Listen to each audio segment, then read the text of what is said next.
दुनिया भर को इंटरनेट से जोड़ने के लिए महासागरों में करीब 12,07,000 किलोमीटर लंबी केबल बिछाई गई है। अभी समुद्र के नीचे करीब 426 सबमरीन केबल्स है, जिनकी कुल लंबाई लगभग 13 लाख किलोमीटर है। गूगल, माइक्रोसॉफ्ट और फेसबुक जैसी बड़ी इंटरनेट कंपनियां इन्हें बिछाती हैं। कई बार समुद्री शार्कों ने इन केबल्स को चबाने की कोशिश की है। इसके बाद केबल्स के ऊपर शार्क प्रूफ वायर रैपर लगाना शुरू किया गया। ये केबल लंबे तारों की तरह होते हैं जो दुनिया भर के विभिन्न देशों को इंटरनेट से जोड़ते हैं।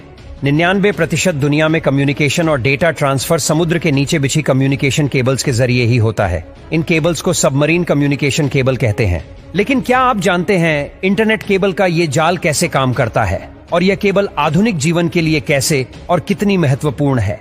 मारिया नाम की इस केबल का वजन 24 नीले व्हेल के समान है। वैसे आपको बता दें कि इनमें से एक केबल को बिछाने में करीब 3 से 400 करोड़ डॉलर का खर्च आता है। यह केबल किसी अन्य मोटे केबल की तुलना में पतले होते हैं। यह केबल सुरक्षात्मक जेली, प्लास्टिक शीट और तांबे के तारों की परतों में लिपटे होते हैं। लेकिन अपने पतले आकार के साथ भी ये केबल अविश्वसनीय रूप से 100 गीगाबाइट प्रति सेकंड डेटा भेज सकते हैं और आने वाले नए केबल तो 400 गीगाबाइट प्रति सेकंड डेटा भेजने में सक्षम है। लेकिन यह इतनी तेज और इतना ज्यादा डेटा भेज कैसे पाते हैं?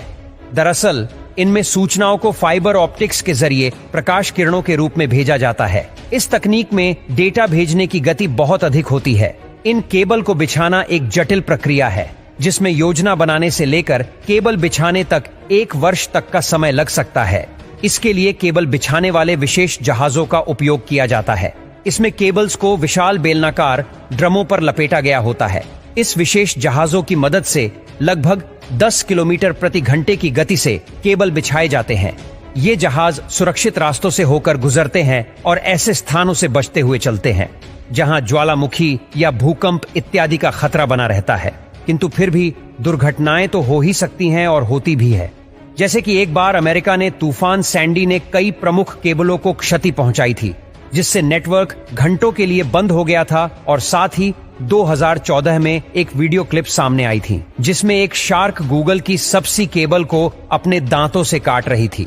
लेकिन आपको जानकर आश्चर्य होगा कि इन केबल्स को सबसे ज्यादा खतरा इस तरह की दुर्घटनाओं से नहीं होता, बल्कि इन्हें अधिक खतरा होता है मानवीय लापरवाही से, जैसे ट्रोलर नेट या जहाजों के लंगर से। इसके अलावा अमेरिकी सरकार ने विश्व को इन केबल्स के लिए एक और खतरे के बारे में चेताया है। उसका कहना है कि रूस या चीन इन केबल्स से छेड़छाड़ करके संवेदनशील नेटवर्क तक पहुंच सकते हैं। दरअसल इन केबल्स की लागत और रखरखाव बहुत अधिक महंगा होने के कारण इसे विभिन्न देशों की सरकारें या अर्ध सरकारी संस्थान संभालते हैं। यदि बात करें इंटरनेट अंडरसी केबल्स का मालिकाना हक रखने वाली सबसे बड़ी कंपनी कौन सी है, तो वह है अमेरिका की AT&T। कुल 2,30,000 किलोमीटर लंबी अंडरसी केबल का स्वामित्व इसके पास है। इन केबल्स की दूसरी बड़ी मालिक है चाइना टेलीकॉम। इसके अलावा अन्य केबल्स के 50 अलग अलग मालिक हैं, जिनमें कुछ टेक फर्म्स हैं, कुछ स्थानीय सरकारी एजेंसियां हैं और कुछ बिजनेस है। समुद्र के नीचे बिछी इन केबल्स के लिए ज्यादातर निवेश जिन कंपनियों से आया है वह है फेसबुक, गूगल और अमेजॉन।